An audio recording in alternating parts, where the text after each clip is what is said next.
Praise the Lord for the singing and thank you worship team. Ating in-invite ang ating mga kabataan,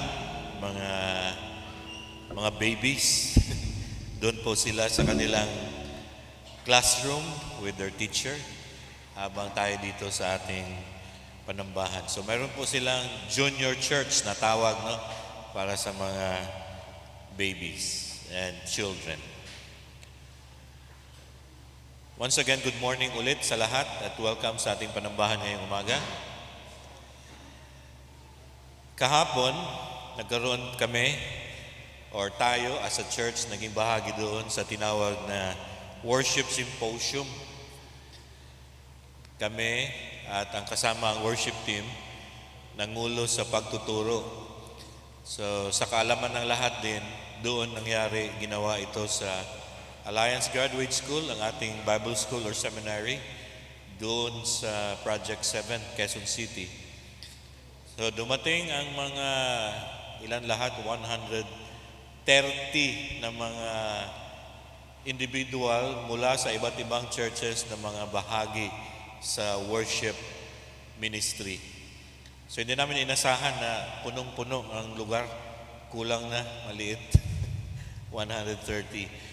But praise the Lord na ito ang gawain na nagawa namin ng mga training. Tuturo ako ng theology sa worship, sa Bible, at tapos sa music, vocals, si Pastor Chino doon sa technical, sa mga ganyan, no? Tapos keyboard, guitar, at lahat na nandun na bahagi sa worship. So sinabi ko yan dahil baka may mga interesado.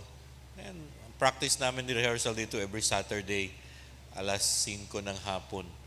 Kasama din vocals, voice lesson tungkol doon. Ito bahagi sa ating discipleship para sa ating mga kabataan, hindi lang sa kabataan, pati sa mga adults na rin na meron dyan para sa music at sa pagsamba. Ngayong umaga, ang ating mensahe, pag-usapan, ay tungkol sa pagsamba. Ang title ng message natin, ang mensahe ngayong umaga, sa English, title ay Corrupt Worship Brings Crisis. Sa Tagalog, ang tiwaling pagsamba ay nagdadala ng krisis or kapighatian sa buhay ng tao, hindi lang sa pamilya niya, kung hindi sa bansa din. So kailangan ng repentance. There's the repentance and it is a must. Pagsisisi ang kinakailangan sa corrupt na pagsamba. Akala natin ang corruption ay tungkol lang sa pera o mga bagay na sa mundo. Ang pagsamba din, lalo na ang para sa Diyos talaga, na para sa Kanya, meron din nangyaring corruption. Kung pag-usapan ang tungkol sa pagsamba or worship of God, sa ating kultura at sa mga tao, siguro sa Pilipinas, masabi natin na ang mga tao, mga Pilipino talagang, alam ano ang pagsamba sa Panginoon. And probably generally din sa ibang mga bansa, may mga iba't iba ding mga pagsamba ang nagagawa. Generally speaking, masasabi natin, well-known, alam, kilala ng lahat kung ano ang pagsamba. Kasi ang lahat naman talaga may tinatawag na Diyos na magsasamba at sinasamba ang Panginoon. Ngunit ang concern sa aking pag-aaral tungkol sa pagsamba, sa teolohiya man o sa filosofiya at saka sa ancient, mga luma na, sa mga tagal ng mga panahon, oo, popular ang pagsamba at alam natin ng mga tao may sinasamba na Diyos, tao din sinasamba nila, inaawitan ng mga awit na pagsamba, sinasamba kita, yung mga ganyan, no? At marami pang iba, pero ang concern, ang pinaka hindi sigurado at maraming mga tanong ay tungkol sa gaano ako kasigurado na itong pagsamba ko ay totoo at gaano ako kasigurado na itong pagsamba ko ay mayroong maidudulot na maganda sa buhay ko at sa kinabukasan. Kaya maraming nag-iisip na sinasabi nila, magsamba tayo, pupunta tayo sa church dahil upang or dahil tanggapin natin ang biyaya ng Diyos. Magsamba tayo dahil ito ang ating obligasyon or magsamba tayo, baka the Lord will bless us and the Lord baka suswertehin. Kung may malas ang swerte, suswertehin tayo. The Lord will bless our work, our business, and our lives. The common concern ng mga tao is the issue of true worship and fake. Fake. Dami pa namang fake ngayon. Fake worship. Hindi totoo na pagsamba. Worry. Lalo na ang worry, ang kinakatakutan. Totoo ba ito o hindi ang ginagawa kong pagsamba? Magre-resulta ba ito ng maayos or mabuti or kapahamakan? Kapatid, pakinggan mo ito. Ito ang mensahe. Whatever happens to worship, kung ano man ang nangyayari sa worship, ang worship ay iyong mga paghandog at binibigay sa Diyos. Kung ano mang klaseng pagsambayan, meron niyang kabuluhan at epekto sa buhay. Dalawa lang ang epekto niyan. Buhay mo ay magiging maayos at magkaroon ng magandang pagsasama sa Panginoon at fellowship or communication with God, or ang iyong pagsamba ay tinatawag na corrupt. Hindi katanggap sa Panginoon at nagre-resulta ito sa krisis ng buhay at eventually at sa katagalan nagkaroon din ng hindi magandang resulta sa pamilya at sa kinabukasan at sa bansa. At kailangan ng pagsisisi and repentance. Marahil ang tanong, paano natin malaman? Ang ninanais ng Diyos na ang bawat isa ay magkaroon ng mabuting relasyon sa Kanya. And that is for the entire Bible na nagsasabi sa atin. Ninanais ng Diyos, the desire of God is each one of us, ang lahat ng tao sa mundo ay maligtas at lahat ng tao ay magbalik loob sa Kanya at magkaroon ng maayos mula sa nasirang relasyon ng tao sa Diyos at maging malapit sa Diyos. Dahil ninanais ng Diyos na ang tao ay i-bless pa niya.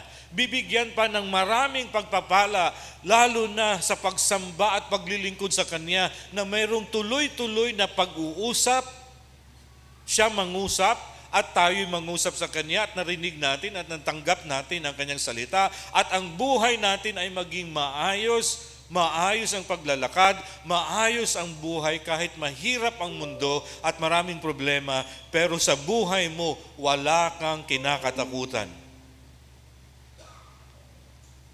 Kaya lang, ang problema nakita ko sa iba, nagsasabi na, natatakot ako magsamba, baka hindi ako tanggapin ng Diyos. Takot nga ako maghawak ng Bible, baka masunog ako. Yun pa kaya ang pupunta ako sa church at harapin ko ang Diyos at magsamba sa Kanya at magkaroon ng relasyon? Walang ikatakot kasi ang ating Diyos ay mapagmahal.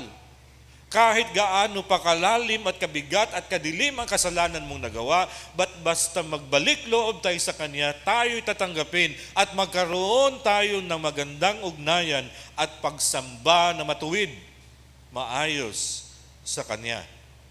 At magre-resulta ito sa mabuting pakitungo sa Diyos, sa buhay mo, sa pamilya at sa kapwa.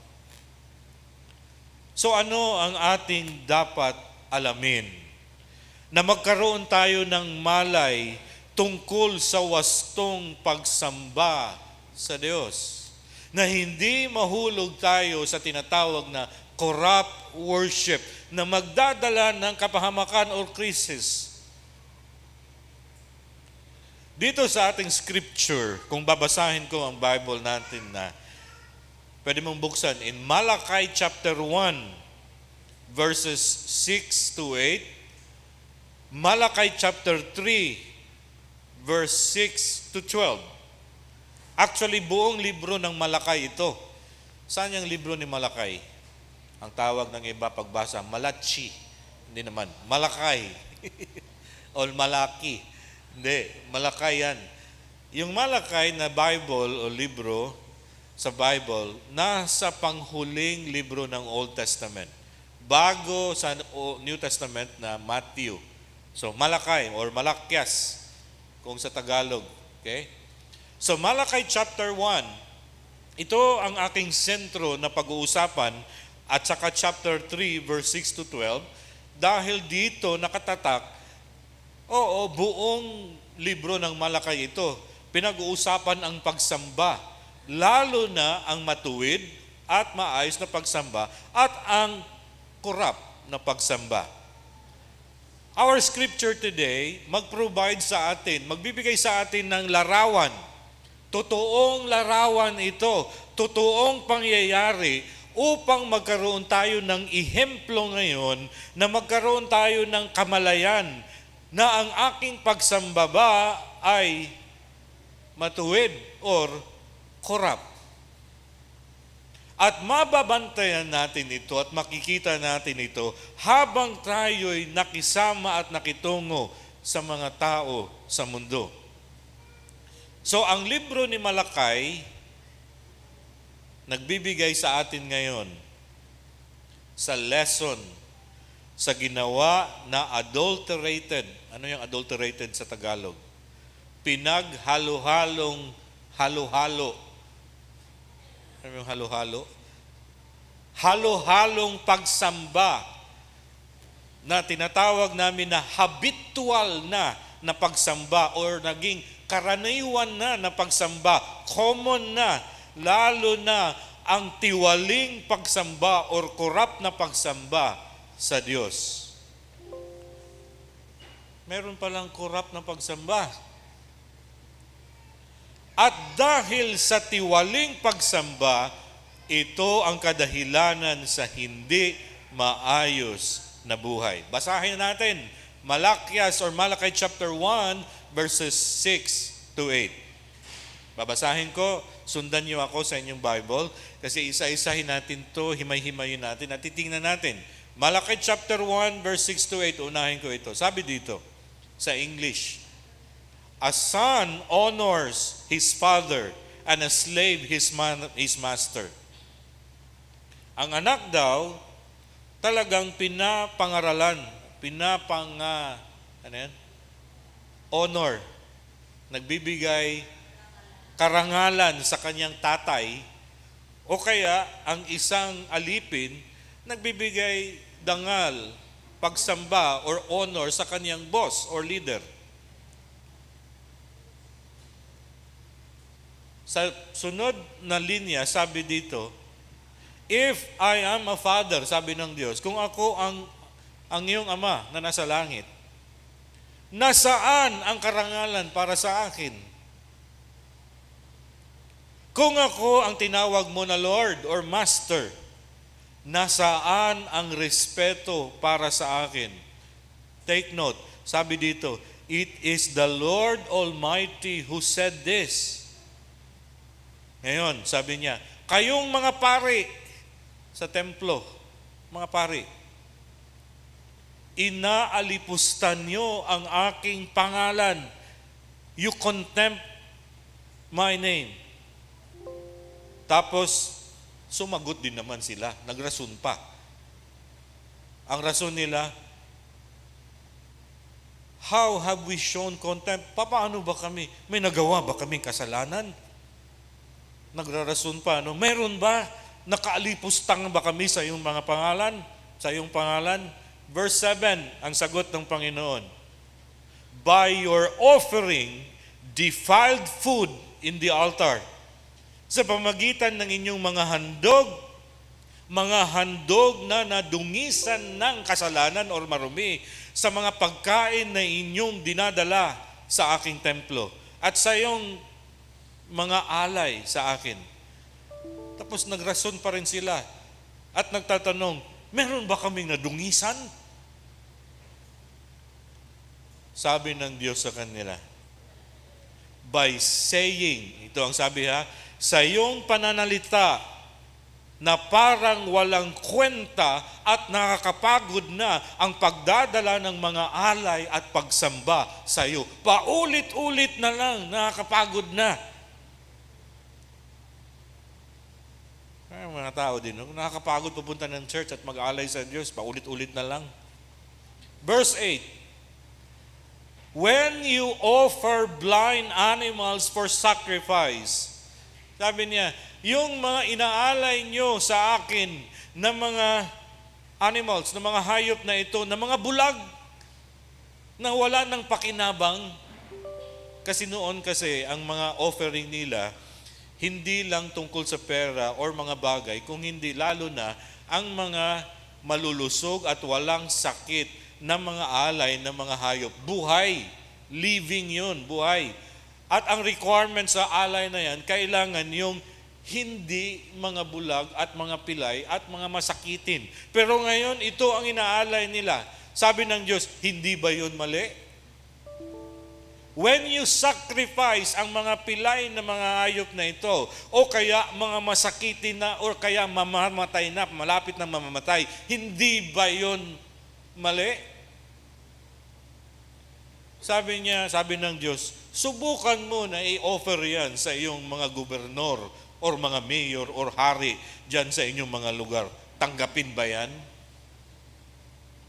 Ito ang pangyayari na tinawag na unang punto ng corrupt kind of worship. Ang mga tao, katulad na rin ng mga pari na nangulo doon sa church or sa templo nila, katulad nagdadala ng hindi karapat-dapat na mga alay sa Diyos. Punta tayo sa Malakay chapter 3, verse 6 to 12. Sabi ko, buong malakay ito na libro, pero ito ang mga highlights na kinuha ko tungkol sa corrupt worship and practices nila sa panahon na yon. Malakay chapter 3, verse 6 to 12. Ito naman ang sabi ng Diyos. Ako ang Diyos na hindi nagbabago sa inyo. Ever since, mula pa sa nagdaang panahon, ang inyong mga ninuno tumalikod na sa aking mga utos at sa aking mga salita at hindi nila iniingatan ang aking mga salita, tinakwil nila at tumalikod sila sa akin. Sabi ng Diyos sa kanila, return to me and I will return to you. Bumalik kayo, magbalik loob kayo at ako magbalik loob sa iyo, says the Lord God Almighty. Pero ang mga tao nagrason pa rin at sinasabi, paano kami makabalik? Bakit umalis ba kami? Piluso po talaga ang tao na tigas ng ulo. Meron ba kaming nagawang kasalanan? Meron ba kaming ninakaw sa iyo at kinuha namin sa iyo? Ang sabi ng Diyos sa verse 8, oo, kayong mga tao, niluuban niyo at ninakawan niyo ako. Ninakaw niyo ang para sa akin. Ang mga ikapo at ang mga offering na mga handog, kinuha niyo na para sa akin sa templo. Kaya kayo, sabi niya, you a nation under curse. Kayo na mga bansa o kayo na mga tao, kayo na mga lahi, kayo nasa sa sumpa dahil ninakawan niyo ako, ang inyong Diyos. Ito ang salita na binasa natin. Malakay chapter 1, verse 6 to 8 and Malakay chapter 3, verse 6 to 12. Ang libro ng Malakay, si Malakay ay propeta ng Diyos sa Old Testament. Noong panahon, taon 450 to 430 before the time of Christ or before Christ era or BCE. Na itong panahon na ito, ang mga tao dahil blessed by God sila at tinawag sila my people ng Diyos, naging mayabang. At dahil sa kayabangan na yan, nakalimutan nila sino at saan nanggaling ang pagpapala na yan, kaya ang sa kanilang mga pagsamba na requirement ito upang palagi silang malapit at magkaroon ng fellowship sa Diyos sa pagsamba, ngayon nagko-complain na sila. Bakit linggo-linggo na lang magsasamba kami at kailangan talagang pupunta sa church at magbibigay talaga ng handog at ibibigay ang ikapo at ibibigay itong mga offering na yan? Kulang pa nga ito sa aming pangangailangan at maraming problema sa buhay. Ngayon pa, dapat magtrabaho ako, nandoon, kailangan pupunta sa church at magsamba. At kaya nangyari ang tinawag na tiwaling pagsamba at nagawa nila ito. At dahil nito, nagkaroon sila tinawag na spiritual bankruptcy and cannot anymore approach and listen God. Alam mo yun ang spiritual bankruptcy? Wala na spiritual at di na sila makalapit sa Diyos at hirap na sila dahil guilty sila. Bigat na bigat at alam nila na may kasalanan sila. At so nagrarason. May nagawa ba akong kasalanan? Di ba gano'n naman yun pag nahuli na gumawa ng kasalanan? Saan doon ang kasalanan ko? Wala naman na. Sige nga. Ito. Hindi yan totoo. Didinay pa yan. Masasabi pa at marami pa. Kaya ang resulta, tiwali na pagsamba. Pupunta nga ng church, pero tiwali naman ang pagsamba. Take note. Ang Old Testament nagtapos sa Book of Malakay na ang pinakita ang korap at tiwaling pagsamba sa Diyos. Basahin mo yan ang Old Testament. Nagtapos sa tiwaling pagsamba na ginawa ng tao sa Diyos. Nakakalungkot. Ganyan pala ang Old Testament. Yes. Kaya mga kapatid, ito ang ehemplo at ito ang larawan na titingnan natin upang din tayo ngayon hindi mahulog sa parehas na sitwasyon. Ito ang mga major points, isa-isahin ko. Ano itong description, ano itong laman na tinawag na corrupt worship or tiwaling pagsamba? Ano itong mga bagay na sinasabi ng Diyos na naging corrupt o nagiging tiwali ang pagsamba na nagre-resulta sa hindi magandang buhay ng tao na nangyari sa Book of Malakay? Number 1, take note of this. Pwede mo itong isulat, pwede mo itong i-record. Pwede nyo na pala itong i-review sa online, no? Sa Facebook Live at saka sa YouTube. Pwede nyo i-review at i-share sa iba. Number 1, ano itong description? At makikita natin na sinasabi dito na corrupt tiwaling pagsamba. Number 1, sila nag-aalay ng mga alay or offering na hindi sincero at bukal sa kalooban. Nagsasamba sila sa Panginoon na walang katapatan. Hindi matapat. Labag sa kalooban or wala sa kalooban. Basta lang pumunta. O kaya kung nararamdaman ko na pupunta. Pag hindi rin.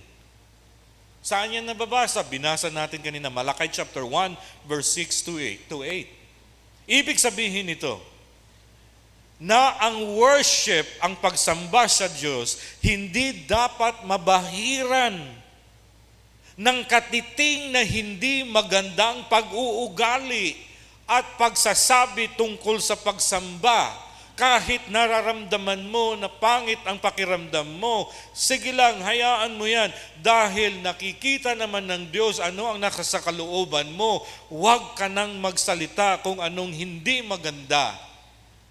Ituloy mo lang na mula sa kailaliman mo, mula sa puso mo, mula sa espiritu mo, ika'y nagsasamba na totoo ang iyong nasa kalooban na pagsamba sa Diyos. In other words, hindi tinitingnan ng Diyos ang panglabas na pagsamba. Hindi importante kung ano ang itsura. Hindi importante kung ano ang makikita sa labas. Kung hindi ang nasa iyong kalooban, your attitude and heart, ang puso sa pagsamba sa Diyos. Na inahandog mo ang iyong damdamin kahit mahirap, kahit nasasaktan ka, kahit pagod ka, kahit meron kang hindi magandang nararamdaman, pero sinasabi mo sa Panginoon, sa kabila nitong aking nararamdaman at hindi magandang nararamdaman at kalooban ko, ako pa rin magpupuri, pilitin kong sasabihin sa Diyos ang aking pasasalamat. Amen? Because the Lord looks at the heart. Ito yung ayaw na makita na magiging corrupt dahil sa maliit lang na bagay tungkol sa hindi or indifferent attitude, walang pakialam na ugali na magsamba sa Panginoon. Worship, ang pagsamba, it should be with right attitude. In spite, sa kabila ng hindi magandang pangyayari sa buhay, sa kapaligiran, sa mundo, sa ekonomiya, in spite of that, thankful pa rin tayo, umaawit pa rin tayo, nanalangin pa rin tayo, kasi ang nakita at gustong makikita ng Diyos, pinapangaralan mo siya. Nagbibigay rangal, honor to Him in spite sa pangyayari na hindi maganda sa buhay. Yan ang tinawag na sacrifice of praise and worship. Amen? Iba kasi ayaw ko magsamba, wala namang mabuting nangyari sa buhay ko this week. Ayaw ko magsamba sa Diyos dahil baka iba ang masabi ko doon. Hindi. Tayo pa rin tinawag. Number 2, na ingatan natin. Number 2 na description. Ano itong ayaw? At nakikitang corrupt, tiwaling pagsamba. Ang number 2 ay neglecting God's words of instruction. Ano ito? Pinapabayaan ng tao ang pagsunod at tinuturo sa salita ng Diyos. Ibig sabihin, naririnig nila ang pagbabasa ng salita ng Diyos during sa panambahan. Naririnig nila ang preaching of the word, pero hindi pinakinggan. Anong kaibahan sa dalawa na yon? Narinig pero hindi pinakinggan. Parang lang yung anak tinawag ng tatay or nanay, "Nak, pakitapon yung basura sa labas." "O, Nay." Pero after 1 hour, wala pa rin. Narinig pero hindi pinakinggan. Sa pagsamba ng Panginoon, nandyan ang kanyang salita. Malakay chapter 3 verse 7, hearing the word of God but not listening and not obeying. Hindi tinugon at sinunod ang salita ng Diyos. Bakit? Bakit importante pakinggan at susundin ang salita ng Diyos? Because in worship, there's this what we call conversation.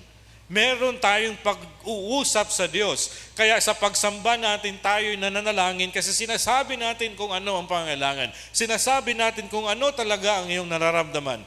Isusumbong mo sa Diyos kung anong mga pangyayari sa buhay mo. At sa pakikinig ng kanyang salita, sa pagbabasa and the preaching of the word, siya ang nangungusap at nagsalita sa atin.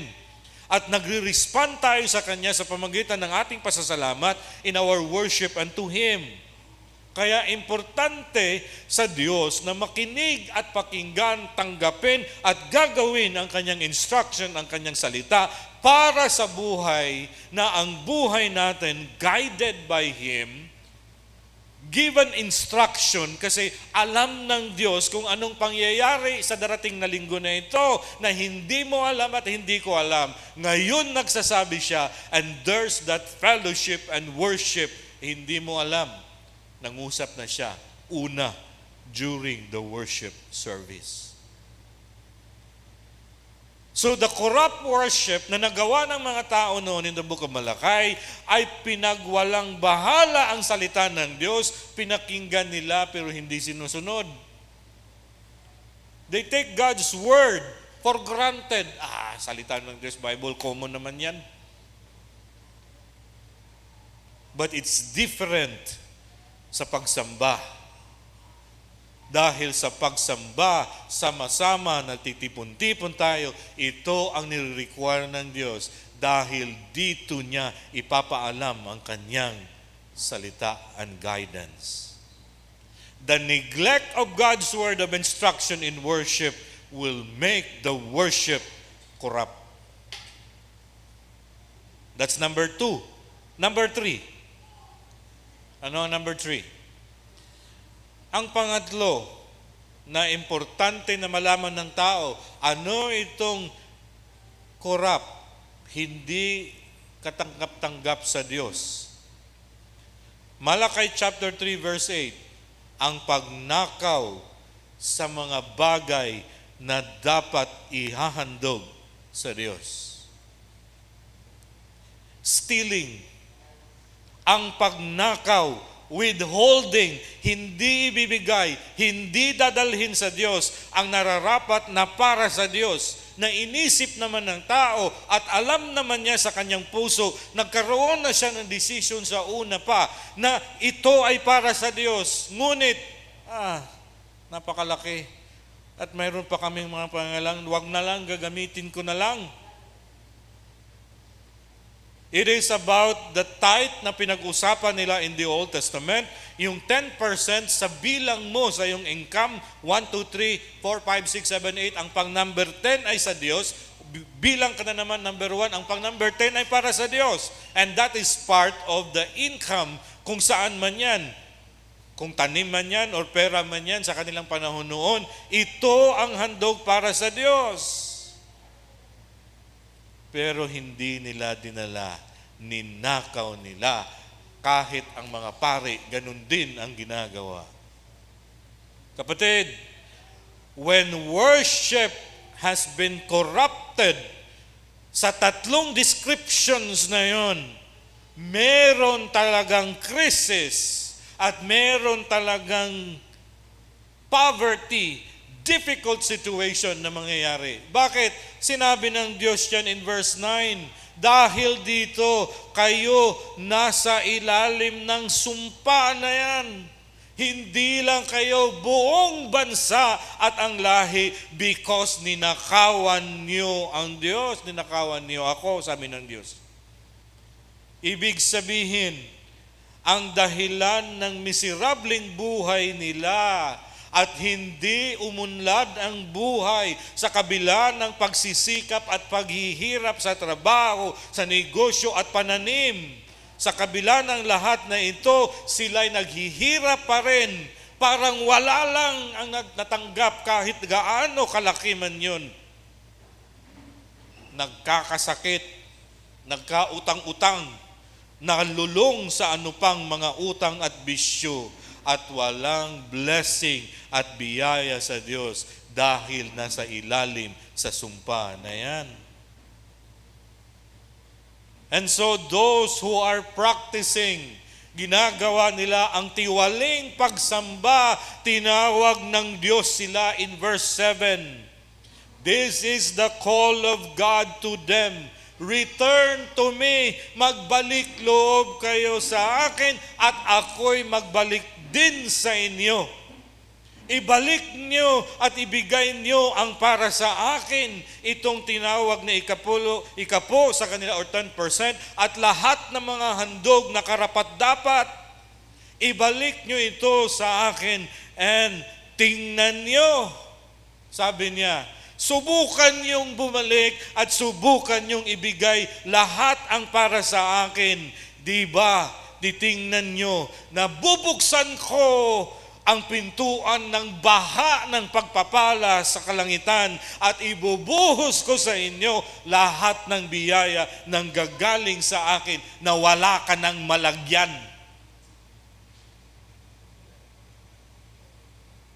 Verse 11, sabi niya, I will prevent pests. Pipigilan ko ang magsisira. Kung pananiman yan, mga peste doon, hindi ako nagmura, okay? Mga hindi magandang nagsisira sa mga pananim. O kaya kung sa trabaho mo yan, mga naninira sa iyo o sa negosyo, yung mga kasira, sabi niya, pipigilan ko yung mga kasira sa iyo. Kahit yung gera na yan, pipigilan ko yan na hindi makakasira sa iyong pananim, sa iyong trabaho, sa iyong kabuhayan. At magkaroon pa ng maraming bunga, sabi ng Diyos. I will prevent pests devouring your crops and the vines in your fields. You will have more fruits, says the Lord Almighty. At sabi niya in verse 12, then all the nations, lahat ng mga tao, kapitbahay mo, sino man sila, makikita nila at magsasabi sa iyo, you are blessed by God.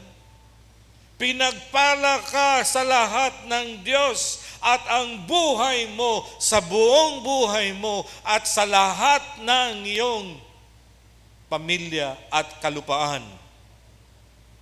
And the coming generation, nandoon ang pagpapala ng Diyos. Says the Lord Almighty. Malachi chapter 3. Amen? Yun ang sa Old Testament. Kasi nagtapos doon sa Malakay, corrupt worship, kaya nagre-result sa crisis. Kaya tinawag ng Diyos sila, magsisi na kayo, magbalik loob kayo, ibalik nyo at ibigay nyo ang para sa akin, says the Lord. Paano sa New Testament? Sa New Testament, totoo, wala na sinabi tungkol sa ikapo. Pagbibigay ng handog para sa Diyos, sinabi, totoo. Bakit wala na sa New Testament? Dahil yun ang nagtapos sa Book of Malachi, sa Old Testament, na nasira na ang sistema sa temple, sa church, na kahit ang mga pari naging corrupt. Kaya matandaan mo si Jesus, pumunta sa templo. Anong ginawa niya? Nilinis niya ang templo at sa kanyang galit, nirebuke niya, pinaalis niya ang mga tao, pati ang mga pari doon. Dahil ang simbahan or ang temple na supposed to be the house of prayer and worship ay nagiging palengke. Bakit naging palengke? Doon na sila nagtitinda, yung mga handog sa Diyos, binibenta na nila at kumikita sila lang. Dahil nakita ni Jesus Christ yun, ng Panginoong Diyos, naggalit ang kanyang kalooban. At sabi niya, umalis kayo dito, ito ay ang bahay ko na supposed to be the house of prayer and worship. Kaya sa book of Mark chapter 12, the emphasis of the Lord Jesus Christ about giving. Okay, pakinggan nyo ito, hindi na tithes. Kung hindi, sa pamagitan ng nakita ni Jesus Christ in Mark chapter 12, verse 42 to 44. Ano ito? Verse 42, basahin ko dito. Nakita ni Jesus doon sa templo na mayroong isang balo, widow, na dumating at nagsamba sa Diyos. At nakita ni Jesus Christ na binigay niya ang pinakamaliit na coin, copper. At ito ang kanyang inalay na sentabo. At sabi ni Jesus in verse 43, sabi niya sa kanyang mga disciples, sa totoo lang at sa katotohanan, itong mahirap at matandang balo or widow, binigay niya ang lahat sa kabuuan kung ano ang nasa kanya at natira sa kanya. Wala nang natira, binigay niya lahat sa Diyos. Ibig sabihin, ang pagbibigay ng handog sa Diyos sa ating pagsamba sa Kanya ay hindi lamang, yes, meron pa rin ikapo kung ganyan ang gusto mong gawin sa Old Testament. But be careful, baka makurap. Ngayon ang tinawag na ng Diyos sa lahat ng meron ka, Kung ano yung mahirap ibigay, yon ang ihandog mo sa Diyos. Out of your poverty and nothingness, kung ano yung natitira at nakita mo na nararapat na ibibigay sa Diyos bilang handog, ibigay mo. Tulad nitong widow na ito. At dito nakita ng Diyos, pinarangalan siya at siya been blessed by God. In other words, not the word to give about tithes, but Jesus' teaching, sinasabi niya dito, giving is more than 10%. More than tithe. It is giving God the glory, the honor, the worship. Binigay mo, nag-offer ka ng offering, nag-alay ako dahil sinasamba ko ang Diyos. I am honoring God sa lahat ng kaya kong ibigay. If it is 10%, then 10%. Pero dito, sinabi, higit pa dyan, out of your poverty or difficult situation, that is the sacrifice of giving that will honor God. Hindi convenience. Convenient ako na ito lang ibigay ko kay para may withhold ka doon. But out of sacrifice na ito na lahat para sa Diyos. Sinundan niya ni Apostle Paul, ni Saint Paul in Romans 12 verse 2. Sabi niya dito, therefore I urge you brothers and sisters, sa magandang loob at kalooban ng Diyos, ialay mo lahat ang buong katawan at pagkatao mo, sakripisyo mo yan sa Diyos, holy and pleasing to God.